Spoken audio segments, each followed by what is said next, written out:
Selamat pagi anak-anak. Pagi, Bu. Bagaimana kabarnya pada pagi hari ini? Sehat luar biasa. Ya, sebelum kita memulai pembelajaran kita, tolong satu orang tua kelasnya pimpin doa. Baik, mari kita berdoa menurut kepercayaan kita masing-masing. Doa dimulai. Doa selesai. Oke. Sebelumnya Ibu absen dulu ya. Puka, Hadir, Bu. Yanita, Hadir, Bu. Cindy, Hadir, Bu. Novita, Hadir, Bu. Elfrida, hadir Bu. Mikael, Alpa, Bu, nggak hadir. nggak ada surat ya? Nggak ada, Bu. Andre, Hadir, Bu. Cynthia, Hadir, Bu. Putri. Hadir, Bu. Oh, berarti hadir semua ya? Ada cuma satu orang yang nggak hadir ya? Hadir, Bu. Oke. Nah, sebelum Ibu memulai materi kita hari ini, Ibu akan membacakan terlebih dahulu tujuan pembelajaran kita. Di mana tujuan pembelajaran pada hari ini itu yang pertama adalah siswa mampu mengidentifikasi nama organ-organ ekskresi pada manusia. Nah, yang kedua itu adalah siswa mampu menyusun sistem ekskresi pada manusia melalui studi literatur. Nah, sedangkan yang ketiga itu adalah siswa dapat atau mampu menjelaskan jaringan atau struktur dari sistem ekskresi pada manusia. Dan yang terakhir adalah siswa mampu untuk memahami mekanisme serta fungsi dari sistem ekskresi pada manusia melalui studi literatur. Oke. Nah, kira-kira kalau misalnya Ibu mengatakan sistem ekskresi, apa sih yang terbayang pada diri kalian? Saya, Bu. Ya, silakan pada Novita. Sistem ekskresi adalah sistem pengeluaran sistem metabolisme seperti kulit yang mengeluarkan keringat, terus ginjal yang mengeluarkan urin. Ya, tepat sekali ya. Jadi, sistem ekskresi itu adalah sistem yang melakukan pengeluaran zat sisa metabolisme yang tidak dibutuhkan untuk menjaga keseimbangan tubuh melalui osmoregulasi, di mana sistem osmoregulasi itu merupakan mekanisme pengaturan jumlah pelarut dan terlarut di dalam tubuh. Yang selanjutnya adalah, adanya sistem ekskresi ini pasti memiliki fungsi dong ya. Jadi fungsi dari sistem ekskresi pada manusia itu ada 4, di mana yang pertama adalah menurunkan kadar zat produk metabolisme di dalam tubuh agar tidak terjadi penimbunan. Nah, yang kedua itu adalah melindungi sel-sel tubuh dari zat-zat yang beracun. Nah, yang ketiga itu adalah menjaga keseimbangan cairan di dalam tubuh, dan yang terakhir adalah membantu mempertahankan suhu tubuh. Next ya. Nah, jadi siapa Ibu menurutkan saya dulu ya. Jadi siapa yang tahu organ-organ sistem ekskresi pada manusia itu ada berapa sih dan apa aja sih? Hati, Bu. Terus Paru-paru, kulit. Ya benar ya. Jadi sistem ekskresi, organ-organ ekskresi pada manusia itu ada 4. Yang pertama itu adalah ginjal, yang kedua adalah hati, yang ketiga adalah paru-paru, dan yang keempat adalah kulit. Di mana siapa yang tahu ginjal itu mengeluarkan apa? urin. Kulit. Ya, bagus ya Novita ya. Yang kalau misalnya hati? Apa dulu? Ya, Novita. Teman-temannya yang lain tidak ada yang membaca buku? Enggak, Bu. Enggak. Oke ya. Kalau gitu paru-paru apa? Karbon dioksida, Bu. Ya, tepat sekali ya kepada Yunita. Jadi paru-paru ini mengeluarkan air dan karbon dioksida. Dan yang terakhir adalah kulit. Pastinya tahu dong ya? Ya, tepat sekali. Jadi kulit ini mengeluarkan keringat. Nah, di sini Ibu akan membahas yang pertama itu adalah ginjal. Di mana ginjal manusia itu berjumlah sepasang yang terletak di bagian kanan dan kiri tulang pinggal di dalam rongga tubuh yang berbagian dorsal itu adalah punggung. Kalian tahu dong ya di mana tempatnya? Tahu, Bu. Nah, biasanya posisi ginjal yang kanan itu lebih rendah dibandingkan posisi ginjal yang sebelah kiri, itu karena akibat dari tekanan dari hati. Nah, selain itu, ginjal juga memiliki struktur. Di mana struktur ginjal itu ada korteks, ada medula, ada pelvis. Di mana korteks itu merupakan kulit ginjal yang di situ biasanya tempat terjadinya filtrasi yang terdapat pada badan Malpighi. Nah, sedangkan medula atau sumsum ginjal itu tempat terjadinya reabsorpsi dan augmentasi yang terdapat pada tubulus-tubulus ginjal. Nah, yang terakhir adalah pelvis atau rongga-rongga ginjal. Di mana rongga-rongga ginjal ini merupakan muara tubulus kolektivitus dan suhu ureter dan hulu ureter. Tahu kan yang di mana ureter? Kurang tahu, Bu. Tahu. Jadi ureter itu ada di sini kan, ada gambar kan ini, Mak. Oh. Jadi ginjal itu memiliki satuan unit fungsional yang dinamakan dengan nefron. Di mana nefron itu terdiri atas 2. Yang pertama itu adalah nefron epitel dan yang kedua adalah nefron vaskuler. Di mana nefron epitel itu terdiri dari kapsula Bowman, tubulus contus proximal, lekung Henle, tubulus contus distal dan tubulus collectivus. Mungkin lebih jelasnya di buku semua lengkap ya. Ini hanya kayak ringkasan-ringkasan besar-besarnya saja. Nah, dan yang kedua itu adalah nefron vaskuler, di mana nefron vaskuler itu terdiri dari arterial efferents, glomerulus dan kapiler peritubular. Nah, nefron ini juga memiliki struktur. Yang pertama itu adalah badan Malpighi, yang dimana badan Malpighi ini terbagi menjadi beberapa. Yang pertama itu adalah glomerulus, di mana glomerulus ini merupakan kapiler ginjal yang melakukan filtrasi darah, di mana urutan dari aliran darah pada glomerulus itu dapat dilihat pada slide ini, yang dimana dimulai dari arteri renalis, kemudian berlanjut ke arteri efferents, baru ke glomerulus, kemudian pada arterial efferent lanjut ke kapiler peritubular, yang terakhir adalah vena renalis. Dan yang kedua, kalau yang pertama tadi adalah glomerulus, maka yang kedua adalah capsula Bowman, di mana capsula Bowman ini merupakan tempat penampungan hasil filtrasi darah tadi. Mungkin untuk lebih lanjutnya nanti akan kita bahas. Nah, selain itu nefron ini juga memiliki saluran, di mana saluran pada nefron ini terbagi menjadi 4. Yang pertama adalah tubulus contrus proximal, yang kedua adalah lubung Henle, yang ketiga adalah tubulus contrus distal, dan yang terakhir adalah tubulus collectivus atau pengumpul. Di mana tubulus contrus proximal ini merupakan saluran nefral dari lanjutan kapsula Bowman untuk melakukan reabsorpsi. Nah, dan yang kedua adalah lengkungan Henle, di mana lengkungan Henle ini merupakan saluran lanjutan dari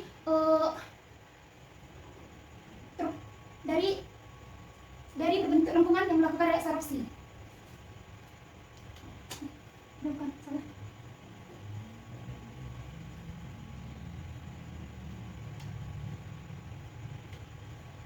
Oke, ya maaf ya, tadi terjadi sedikit kendala. Jadi mari kita lanjutkan. Di sini nefron ini juga memiliki beberapa tipe.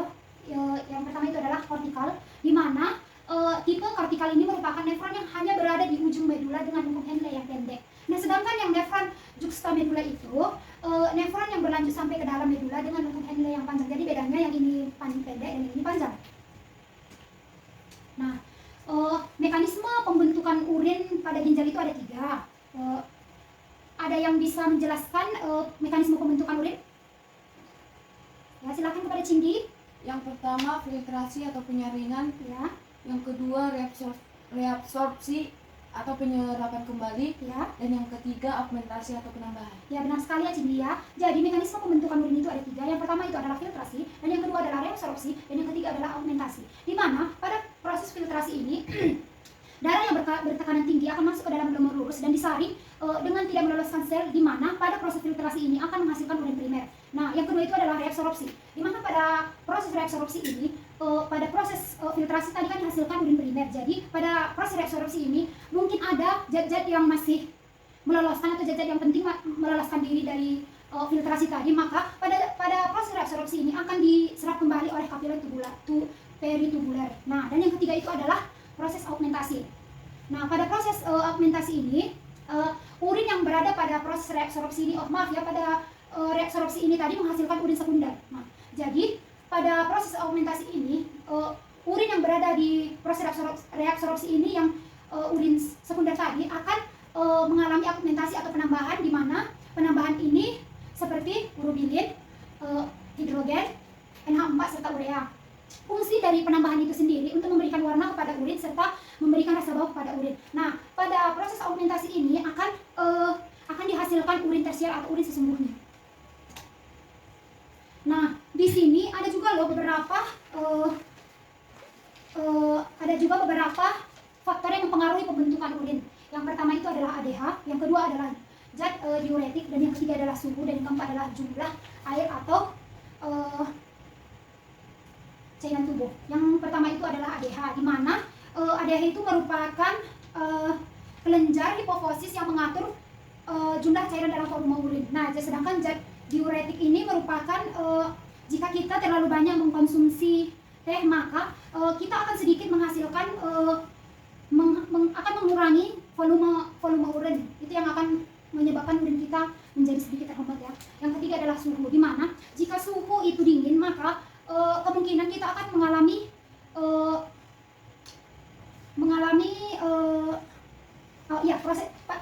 proses respirasi yang rendah, maka urin yang akan dihasilkan pada suhu rendah itu akan banyak. Sedangkan pada suhu tinggi, maka kita akan mengalami dehidrasi, sehingga urin yang dihasilkan pada saat suhu tinggi itu akan lebih sedikit daripada suhu yang lebih rendah.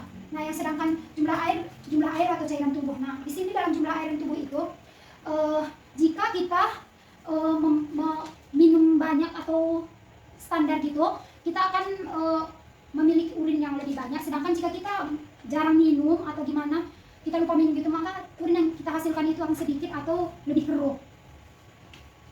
Nah, yang selanjutnya itu adalah paru-paru. Nah, di mana paru-paru itu merupakan organ yang mensekresikan uap air dan karbon dioksida yang dihasilkan melalui proses respirasi aerob.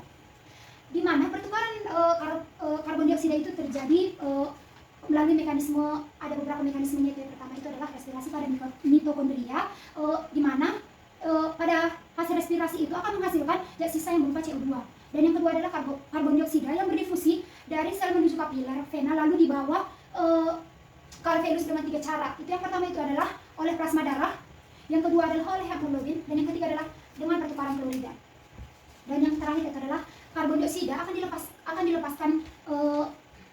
dilepaskan darah dan berdifusi melalui alveolus menuju ke paru-paru dan keluar dari tubuh melalui ekspirasi. Nah, yang selanjutnya itu adalah hati. Di mana hati atau hepar itu merupakan organ yang mensekresikan zat-zat melalui cairan empedu. Di mana cairan empedu yang dihasilkan oleh hati tersebut akan disimpan di dalam kantong empedu. Di mana empedu itu memiliki beberapa fungsi. Yang pertama itu adalah mengemulsikan minyak, lemak.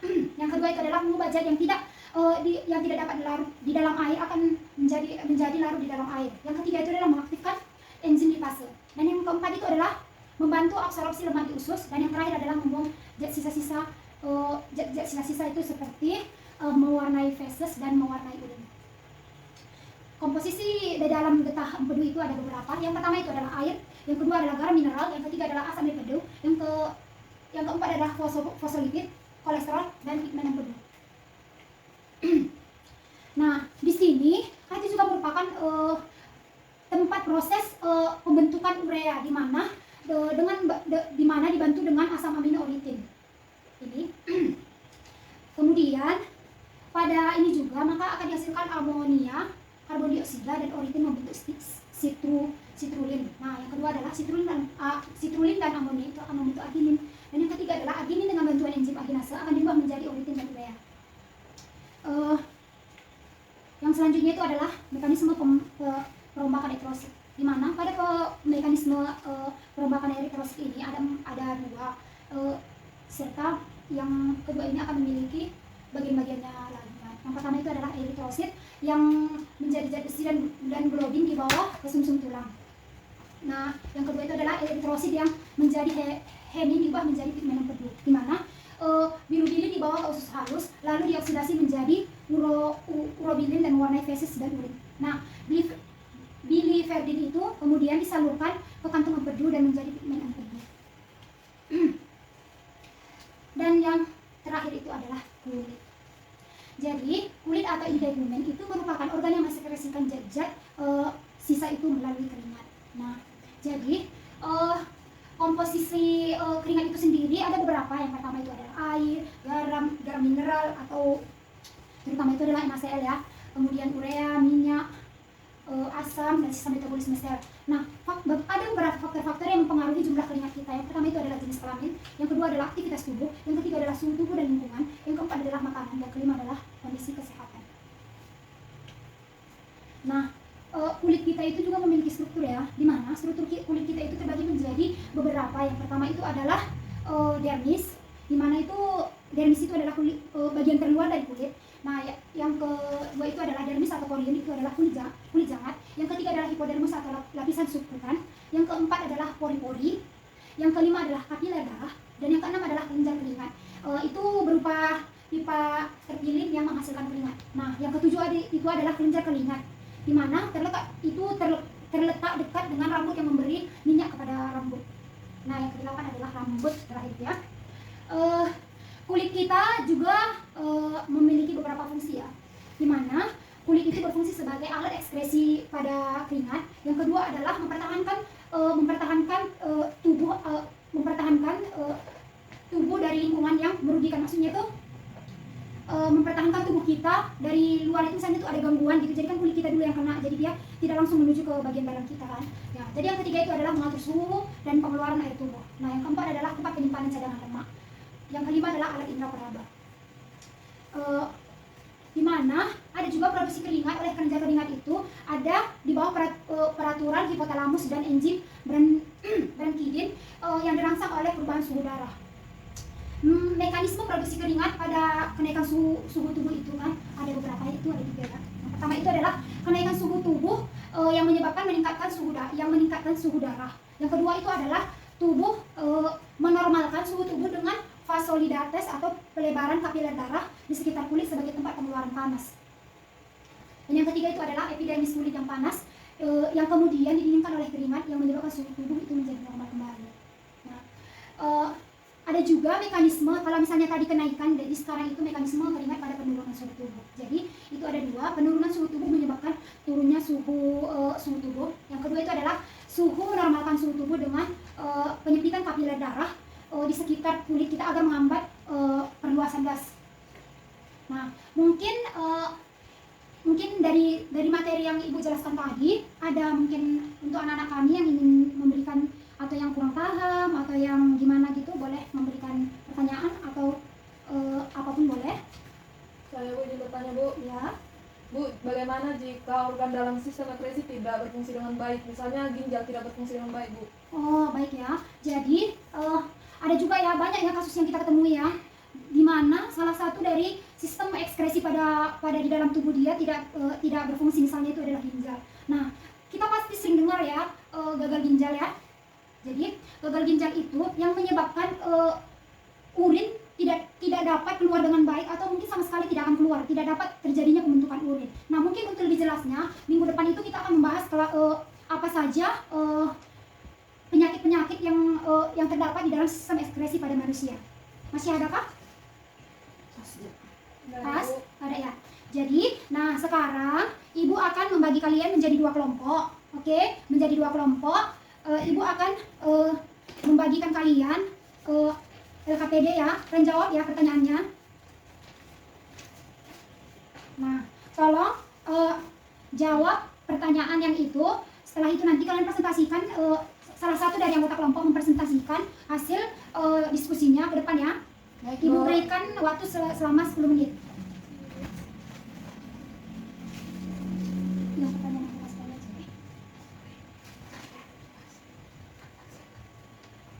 Pertanyaan aku kasih tahu aja. Baik Bu. Ada yang belum paham? Ya, jadi ginjal itu apa? Jadi strukturnya bagaimana gitu? Bagaimana struktur dari ginjal itu? Struktur dari sistem ekskresi itu sendiri. Nah, struktur itu kalian baca-bacakan aja. Kalian sebut-sebutin aja, nggak usah dijelasin.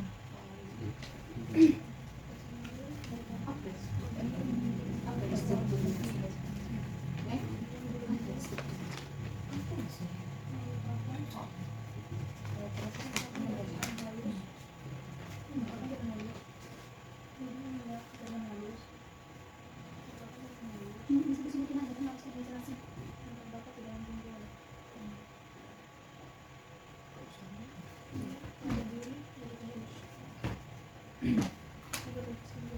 Udah selesai?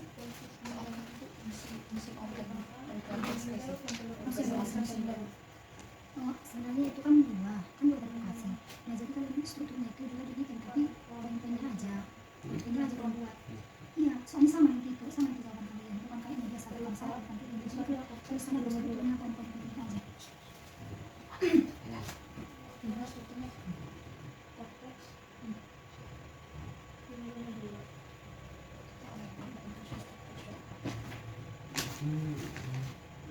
Nggak ada gini aja, kalian struktur ginjal korteks, medulla, pelvis, jadi nanti itu ada harus ada jelasin apa itu medulla, harus dijelasin.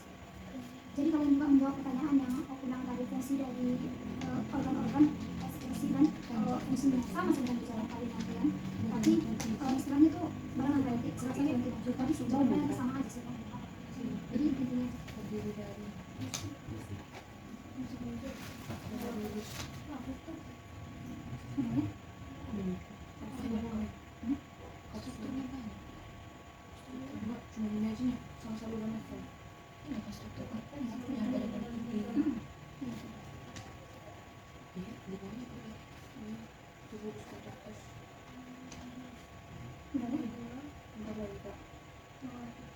Ini bacakan dari aku juga nggak apa-apa kok. Karena nanti kita pulang.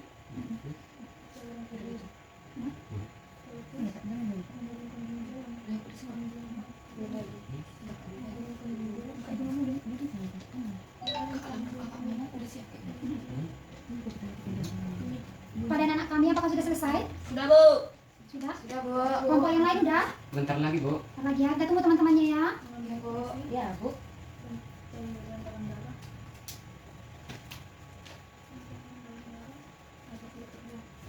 Sudah, Bu. Sudah ya? Oke. Tolong perwakilan masing-masing kelompok mempresentasikan ke depan hasil diskusinya enakku ya. Bu. Kelompok satu siapa? Cindy ya? Aku, Bu. Oke, Cindy, silakan Cindy. Jadi hasil diskusi kelompok kami adalah fungsi organ dan strukturnya. Yang pertama, ginjal berfungsi untuk mengekskresikan urin. Yang kedua, paru-paru berfungsi untuk mengekskresikan uap air dan karbon dioksida yang dihasilkan melalui proses respirasi. Yang ketiga, hati berfungsi untuk mengekskresikan zat-zat sisa melalui cairan empedu. Terus kulit berfungsi untuk mengekskresikan zat-zat sisa melalui keringat. Strukturnya yaitu yang pertama badan Merpiji terdiri dari glomerulus dan kapsula Bowman. Yang kedua saluran nefron terdiri dari tubulus contortus proximal, lengkung Henle, tubulus contortus distal, dan tubulus collectivus. Oke, beri aplaus kepada temannya ya. Oke, kelompok selanjutnya silakan aku. Ini Puka ya? Ya, Bu. Oke, Dari silakan, kelompok 2, Bu. Pak. Baik, saya akan membacakan hasil dari diskusi kami. Dari struktur ginjal, pertama adalah korteks ginjal yang fungsinya untuk melindungi bagian dalam ginjal. Yang kedua ada medula yang berfungsi untuk menyangkut cairan tubuh. Yang ketiga adalah pelvis yaitu menghubungkan ginjal dengan kandungan kemih. Yang keempat adalah nefron yaitu untuk mengambil nutrisi dan cairan dalam darah agar tidak terbuang. Terima kasih, Bu. Oke, berikan aplaus kepada temannya ya. Ternyata jawaban kalian hampir-hampir mirip ya. Luar biasa, mantap sekali kalian ya. Oke, boleh kembalikan kepada Ibu. Apa ini tadi lembarnya? Nah, oke. Jadi siapa? Jadi udah dapat kan kita udah selesai presentasi juga. Siapa yang dapat menyimpulkan pembelajaran kita pada hari ini? Ayo. Saya, Bu. Silakan kepada Elfrida. Jadi kesimpulannya yaitu sistem ekresi adalah sistem yang melakukan pengeluaran zat sisa hasil metabolisme yang tidak dibutuhkan tubuh lagi. Organ-organ ekresi yaitu ginjal, paru-paru, hati, dan kulit. Struktur ginjal terdiri dari 3 lapisan yaitu cortex, medula, dan peluis. Untuk hati adalah organ yang mengekresikan zat-zat sisa melalui cairan empedu. Fungsi cairan empedu yaitu mengemulsi lemak, membuang zat sisa, mewarnai feses dan urin, dan lainnya. Kemudian kulit. Kulit adalah organ yang mengekresikan zat-zat sisa melalui keringat. Wah, bagus sekali ya, mengikuti sekali ya pembelajaran hari ini. Semangat ya, semangat. Nah, jadi mungkin teman kalian tadi sudah menyimpulkan pembelajaran kita hari ini yaitu apa itu ekskresi, apa itu saja organ-organ ekskresi, bagaimana fungsinya, strukturnya. Dia sudah sangat lengkap dengan menjelaskannya ya. Nah, jadi pada materi kita untuk pertemuan kita minggu depan itu membahas tentang penyakit-penyakit atau penyakit-penyakit yang ada pada sistem ekskresi itu sendiri. Ibu harap kalian membaca buku sebelum memulai besok, sebelum memulai pertemuan ini ya. Nah, untuk tugas di rumah kalian buka halaman 122, kerjakan pilihan berganda serta bagian A dan bagian B ya. Ya, Bu. Mungkin itu saja pertemuan kita hari ini. Ibu tutup ya. Sekian dan terima kasih.